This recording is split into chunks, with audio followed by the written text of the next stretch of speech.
the public. Dul matayo yiero e pachoka IEBC e kaunti ma Kilifi wacho ni podi gin gi geno ni rawere mag Gen Z biro wuok oko kar kwangi mar ndikore kaka jogo ombulu. IEBC koro riwo lwedo gi riwruoge mopogore opogore e gwengego kaachiel kod jopuonjre mag mbalariany ma Pwani mar chiwo puonj kendo jiwo oganda mondo ondikre mar ni mano ema ginyalo konyo e yor kelo lokruok ma gidwaro pachoka. Jokanyo mag riwruogego kaachiel kod apisas mag IEBC wuotho e gweng' ka gweng' mar nyiso oganda ondikore ne chenro makamano. Vijana wengi hawajitokezi. Kwanza kwa mfano acha nijichukilie mimi, rafiki wangu nimemwambia kuja twende tuchukue kura, akaniambia naogopa kuskaniwa macho kwa sababu amini kwamba anaona ni kama akifanya hivyo itatokea ile wizi itatokea na haitakuwa fair.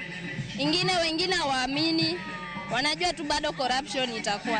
What is happening is that Eric Omondi amechukua initiative ya to go around the country to all the Kenyan universities and colleges kuhakikisha kwamba vijana wamechukua kura.